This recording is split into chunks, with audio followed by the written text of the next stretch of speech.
लीजिए सुनिए मुंशी प्रेमचंद के लिखे उपन्यास प्रेमाश्रम के 15वें भाग को मेरी यानी समीर गोस्वामी की आवाज में।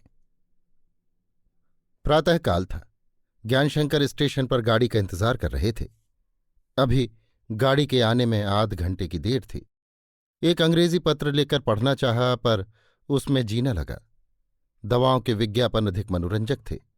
10 मिनट में उन्होंने सभी विज्ञापन पढ़ डाले। चित्त चंचल हो रहा था। बेकार बैठना मुश्किल था।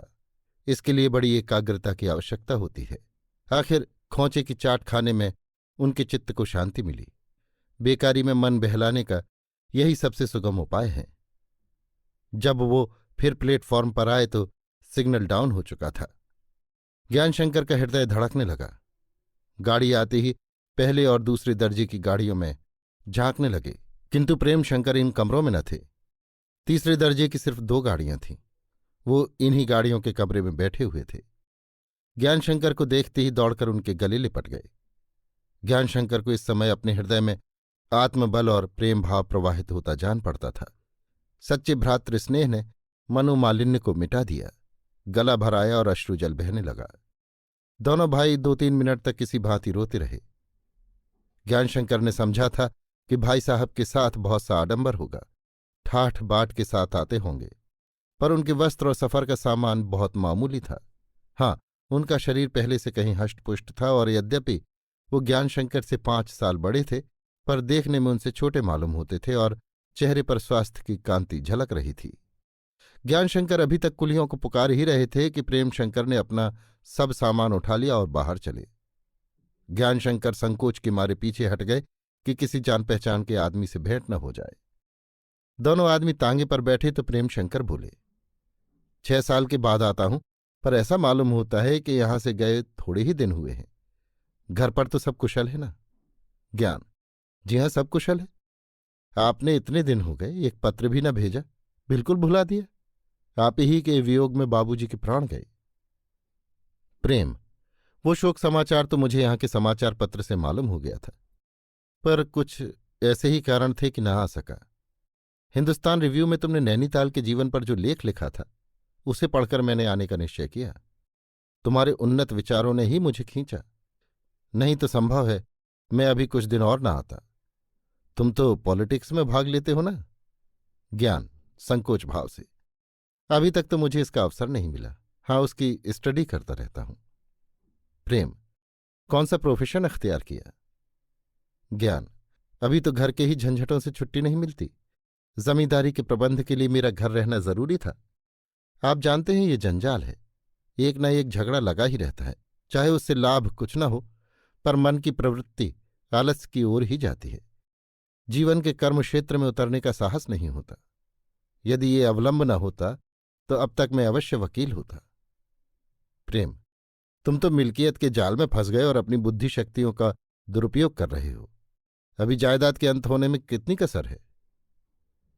ज्ञान, चचा साहब के बस चलता तो कभी का अंत हो चुका होता, पर शायद अब जल्द अंत न हो। मैं चचा साहब से अलग हो गया हूं। प्रेम, खेद के साथ, ये तुमने क्या किया? तब तो उनका गुजर बड़ी मुश्किल से होता होगा। ज्ञान, कोई तकलीफ नहीं है। दयाशंकर पुलिस में है और जायदाद से 2000 मिल जाते हैं। प्रेम, उन्हें अलग होने का दुख तो बहुत हुआ होगा। वस्तुतः मेरे भागने का मुख्य कारण उन्हीं का प्रेम था। तुम तो उस वक्त शायद स्कूल में पढ़ते थे। मैं कॉलेज से ही स्वराज्य आंदोलन में अग्रसर हो गया। उन दिनों नेतागण स्वराज्य के नाम से कांपते थे। इस आंदोलन में प्रायः नवयुवक ही सम्मिलित थे। मैंने साल भर बड़े उत्साह से काम किया। पुलिस ने मुझे फंसाने का प्रयास करना शुरू किया। मुझे ज्यों ही मालूम हुआ कि मुझ पर अभियोग चलाने की तैयारियां हो रही हैं, त्यों ही मैंने जान लेकर भागने में ही कुशल समझी। मुझे फंसे देखकर बाबूजी तो चाहे धैर्य से काम लेते, पर चचा साहब निस्संदेह आत्महत्या कर लेते। इसी भय से मैंने पत्र व्यवहार भी बंद कर दिया कि ऐसा न हो पुलिस यहां लोगों को तंग करे। बिना देशाटन किए अपनी पराधीनता का यथेष्ट ज्ञान नहीं होता। जिन विचारों के लिए मैं यहां राजद्रोही समझा जाता था, उससे कहीं स्पष्ट बातें अमेरिका वाले अपने शासकों को नित्य सुनाया करते हैं। बल्कि वहां शासन की समालोचना जितनी ही निर्भीक हो, उतनी ही आदरणीय समझी जाती है। इस बीच में यहां भी विचार स्वातंत्र्य की कुछ वृद्धि हुई है। तुम्हारा लेख इसका उत्तम प्रमाण है। इन्हीं सुव्यवस्थाओं ने मुझे आने को प्रोत्साहित किया, और सत्य तो ये है कि अमेरिका से दिनों दिन अभक्ति होती जाती है। वहां धन और प्रभुत्व की इतनी क्रूर लीलाएं देखीं कि अंत में उनसे घृणा हो गई। यहाँ के देहातों और छोटे शहरों का जीवन उससे कहीं सुखकर है। मेरा विचार भी सरल जीवन व्यतीत करने का है। हाँ, यथासाध्य कृषि की उन्नति करना चाहता हूं। ज्ञान, ये रहस्य आज खुला। अभी तक मैं और घर के सभी लोग यही समझते थे कि आप केवल विद्योपार्जन के लिए गए हैं। मगर आजकल तो स्वराज्य आंदोलन बहुत शिथिल पड़ गया है। स्वराज्यवादियों की जबान ही बंद कर दी गई है। प्रेम, ये तो कोई बुरी बात नहीं। अब लोग बातें करने की जगह काम करेंगे। हमें बातें करते एक युग बीत गया। मुझे भी अब शब्दों पर विश्वास नहीं रहा। हमें अब संगठन की, परस्पर प्रेम व्यवहार की और सामाजिक अन्याय को मिटाने की जरूरत है।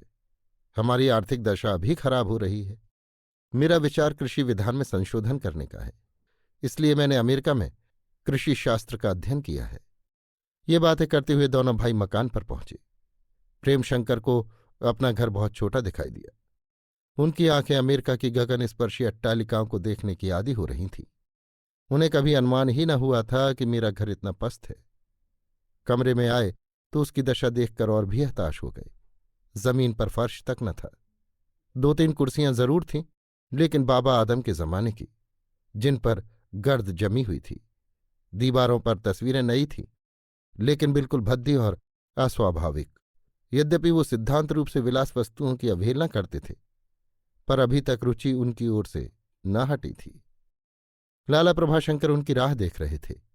आकर उनके गले से लिपट गए और फूट फूट कर रोने लगे। मोहल्ले के और सज्जन भी मिलने आ गए। 2-2.5 घंटे तक प्रेमशंकर उन्हें अमेरिका के वृत्तांत सुनाते रहे। कोई वहां से हटने का नाम न लेता था। किसी को ये ध्यान न होता था कि ये बेचारे सफर करके आ रहे हैं, इनके नहाने खाने का समय आ गया है, ये बातें फिर सुन लेंगे। आखिर ज्ञान शंकर को साफ साफ कहना पड़ा कि आप लोग कृपा करके भाई साहब को भोजन करने का समय दीजिए, बहुत देर हो रही है। प्रेमशंकर ने स्नान किया, संध्या की और ऊपर भोजन करने गए। उन्हें आशा थी कि श्रद्धा भोजन परसेगी, वहीं उससे भेंट होगी, खूब बातें करूंगा। लेकिन ये आशा पूरी न हुई। एक चौकी पर कालीन बिछा हुआ था, थाल परसा रखा था, पर श्रद्धा वहां उनका स्वागत करने के लिए न थी। प्रेमशंकर को उसकी इस प्रेम शून्यता पर बड़ा दुख हुआ। श्रद्धा से प्रेम उनके लौटने का एक मुख्य कारण था। उसकी याद उन्हें हमेशा तड़पाया करती थी। उसकी प्रेम मूर्ति सदैव उनके हृदय नेत्रों के सामने रहती थी। उन्हें प्रेम के बाह्य आडंबर से घृणा थी। वो अब भी स्त्रियों की श्रद्धा, पति भक्ति, लज्जाशीलता और प्रेमानुराग पर मोहित थे। उन्हें श्रद्धा को नीचे दीवान खाने में देखकर खेद होता, पर उसे यहां न देखकर उनका हृदय व्याकुल हो गया। ये लज्जा नहीं, हया नहीं, प्रेम शैथिल्य है। इतने मर्माहत हुए कि जी चाहा इसी क्षण यहां से चला जाऊं और फिर आने का नाम न लूं, पर धैर्य से काम लिया। भोजन पर बैठे। ज्ञानशंकर से बोले, आओ भाई बैठो। माया कहाँ है, उसे भी बुलाओ। एक मुद्दत के बाद आज सौभाग्य प्राप्त हुआ। ज्ञानशंकर ने सिर नीचा करके कहा, आप भोजन कीजिए, मैं फिर खा लूंगा। प्रेम, 11 तो बज रहे हैं, अब कितनी देर करोगे? आओ बैठ जाओ। इतनी चीजें मैं अकेले कहाँ तक खाऊंगा? मुझे अब धैर्य नहीं। बहुत दिनों के बाद चपातियों के दर्शन हुए हैं। हलवा, समोसे, खीर आदि का तो स्वाद ही मुझे भूल गया। अकेले खाने में आनंद नहीं आता। ये कैसा अतिथि सत्कार है कि मैं तो यहां भोजन करूं और तुम कहीं और। अमेरिका में तो मेहमान इसे अपना घोर अपमान समझता। ज्ञान, मुझे तो इस समय क्षमा ही कीजिए। मेरी पाचन शक्ति दुर्बल है, बहुत पथ्य से रहता हूं। प्रेमशंकर भूल गए थे कि समुद्र में जाते ही हिंदू धर्म धुल जाता है। अमेरिका से चलते समय उन्हें ध्यान भी न था कि बिरादरी मेरा बहिष्कार करेगी, यहां तक कि मेरा सहोदर भाई भी मुझे अछूत समझेगा। पर इस समय जब उनके बराबर आग्रह करने पर भी ज्ञानशंकर उनके साथ भोजन करने नहीं बैठे और एक न एक बहाना करके टालते रहे, तो उन्हें वो भूली हुई बात याद आ गई। सामने के बर्तनों ने इस विचार को पुष्ट कर दिया। फूल या पीतल का कोई बर्तन न था। सब बर्तन चीनी के थे और गिलास शीशे का। शंकित भाव से बोले, आखिर ये बात क्या है कि तुम्हें मेरे साथ बैठने में इतनी आपत्ति है? कुछ छूत छात का विचार तो नहीं है? ज्ञानशंकर ने झेंपते हुए कहा, अब मैं आपसे क्या कहूं। हिंदुओं को तो आप जानते ही हैं, कितने मिथ्यावादी होते हैं। आपके लौटने का समाचार जब से मिला है, सारी बिरादरी में एक तूफान सा उठा हुआ है। मुझे स्वयं विदेश यात्रा में कोई आपत्ति नहीं है। मैं देश और जाति की उन्नति के लिए इसे जरूरी समझता हूं और स्वीकार करता हूं कि इस नाकेबंदी से हमको बड़ी हानि हुई है, पर मुझे इतना साहस नहीं कि बिरादरी से विरोध कर सकूं। प्रेम: अच्छा, ये बात है। आश्चर्य है कि अब तक क्यों मेरी आंखों पर पर्दा पड़ा रहा। अब मैं ज्यादा आग्रह न करूंगा, भोजन करता हूं। पर खेद ये है कि तुम इतने विचारशील होकर बिरादरी के गुलाम बने हुए हो, विशेषकर जब तुम मानते हो कि इस विषय में बिरादरी का बंधन सर्वथा असंगत है।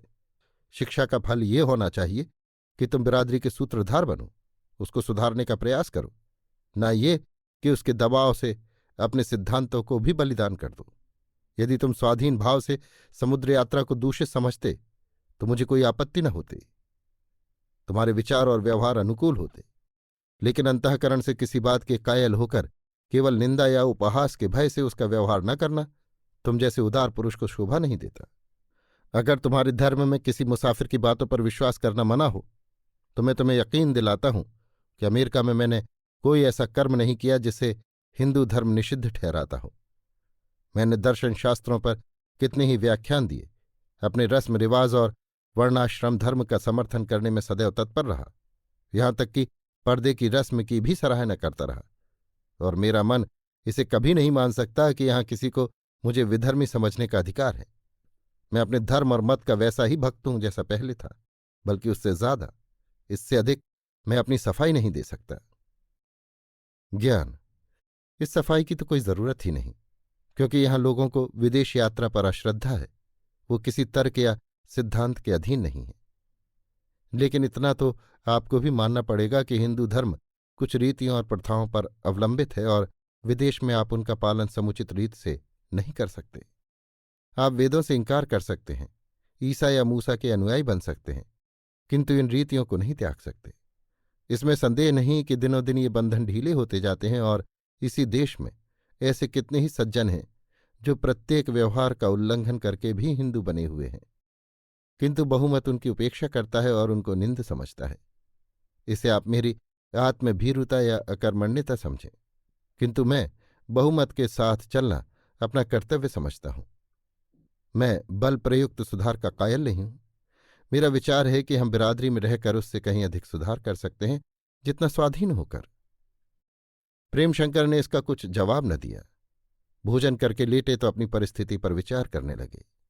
मैंने समझा था यहां शांतिपूर्वक अपना काम करूंगा, कम से कम अपने घर में कोई मुझसे विरोध न करेगा, किंतु देखता हूं यहां कुछ दिन घोर अशांति का सामना करना पड़ेगा। ज्ञानशंकर के उदारतापूर्ण लेख ने मुझे भ्रम में डाल दिया। खैर, कोई चिंता नहीं, बिरादरी मेरा कर ही कह सकती है, उसमें रहकर मुझ में कौन से सुरखाब के पर लग जाएंगे। अगर कोई मेरे साथ नहीं खाता तो न खाए, मैं भी उसके साथ न खाऊंगा। कोई मुझसे सहवास नहीं करता, ना करे, मैं भी उससे किनारे रहूंगा। वाह, परदेश क्या गया मानो कोई पाप किया। पर पापियों को तो कोई बिरादरी से च्युत नहीं करता। धर्म बेचने वाले, ईमान बेचने वाले, संतान बेचने वाले बगले बजाते हैं, कोई उनकी ओर कड़ी आंख से देख नहीं सकता। ऐसे पतितों, ऐसे भ्रष्टाचारियों में रहने के लिए मैं अपनी आत्मा का सर्वनाश क्यों करूं। अकस्मात उन्हें ध्यान आया कहीं श्रद्धा भी मेरा बहिष्कार न कर रही हो, इन अनुदार भावों का उस पर भी असर न पड़ा हो, फिर तो मेरा जीवन नष्ट हो जाएगा। इस शंका ने उन्हें घोर चिंता में डाल दिया और तीसरे पहर तक उनकी व्यग्रता इतनी बढ़ी कि वो स्थिर न रह सके। माया से श्रद्धा का कमरा पूछकर ऊपर चढ़ गए। श्रद्धा इस समय अपने द्वार पर इस भांति खड़ी थी जैसे पथिक रास्ता भूल गया हो। उसका हृदय आनंद से नहीं, एक अव्यक्त भय से कांप रहा था। ये शुभ दिन देखने के लिए उसने तपस्या की थी। ये आकांक्षा उसके अंधकारमय जीवन का दीपक, उसकी डूबती हुई नौका की लंगर थी। महीने के 30 दिन और दिन के 24 घंटे यही मनोहर स्वप्न देखने में कटते थे। विडंबना ये थी कि वे आकांक्षाएं और कामनाएं पूरी होने के लिए नहीं, केवल तड़पाने के लिए थीं। वो दाह और संतोष, शांति का इच्छुक न था। श्रद्धा के लिए प्रेमशंकर केवल एक कल्पना थे। इसी कल्पना पर वो प्राणार्पण करती थी। उसकी भक्ति केवल उनकी स्मृति पर थी, जो अत्यंत मनोरम, भावमय और अनुरागपूर्ण थी। उनकी उपस्थिति ने इस सुखद कल्पना और मधुर स्मृति का अंत कर दिया। वो जो उनकी याद पर जान देती थी, अब उनकी सत्ता से भयभीत थी, क्योंकि वो कल्पना, धर्म और सतीत्व की पोषक थी, और ये सत्ता उनकी घातक। श्रद्धा को सामाजिक अवस्था और समयोचित आवश्यकताओं का ज्ञान था। परंपरागत बंधनों को तोड़ने के लिए जिस विचार स्वातंत्र और दिव्य ज्ञान की जरूरत है, उससे वो रहित थी। वो एक साधारण हिंदू अबला थी। वो अपने प्राणों से, अपने प्राण प्रिय स्वामी से हाथ धो सकती थी, किंतु अपने धर्म की अवज्ञा करना अथवा लोक निंदा को सहन करना उसके लिए असंभव था। जब से उसने सुना कि प्रेमशंकर घर आ रहे हैं, उसकी दशा उस अपराधी की सी हो रही थी जिसके सिर पर नंगी तलवार लटक रही हो। आज जब से वो नीचे आकर बैठे थे, उसके आंसू एक क्षण के लिए भी न थमते थे। उसका हृदय कांप रहा था कि कहीं वो ऊपर न आते हों, कहीं वो आकर मेरे सम्मुख न खड़े हो जाएं, मेरे अंग को स्पर्श न कर लें। मर जाना इससे कहीं आसान था। मैं उनके सामने कैसे खड़ी होंगी? मेरी आंखें क्यों कर उनसे मिलेंगी? उनकी बातों का क्यों कर जवाब दूंगी? वो इन्हीं जटिल चिंताओं में मग्न खड़ी थी कि इतने में प्रेमशंकर उसके सामने आकर खड़े हो गए। श्रद्धा पर अगर बिजली गिर पड़ती, भूमि उसके पैरों के नीचे से सरक जाती अथवा कोई सिंह आकर खड़ा हो जाता, तो भी वो इतनी असावधान होकर अपने कमरे में न भाग जाती। वो तो भीतर जाकर एक कोने में खड़ी हो गई। भय से उसका एक एक रोम कांप रहा था। प्रेमशंकर सन्नाटे में आ गए। कदाचित आकाश सामने से लुप्त हो जाता तो भी उन्हें इतना विस्मय न होता। वो क्षण भर मूर्तिवत खड़े रहे और एक ठंडी सांस लेकर नीचे की ओर चले। श्रद्धा के कमरे में जाने, उससे कुछ पूछने या कहने का उन्हें साहस न हुआ। इस दुरानुराग ने उनका उत्साह भंग कर दिया, उन काव्यमय स्वप्नों का नाश कर दिया जो बरसों से उनकी चैतन्यावस्था के सहयोगी बने हुए थे। श्रद्धा ने किवाड़ की आड़ से उन्हें जीने की ओर जाते देखा। हाँ, इस समय उसके हृदय पर क्या बीत रही थी कौन जान सकता है।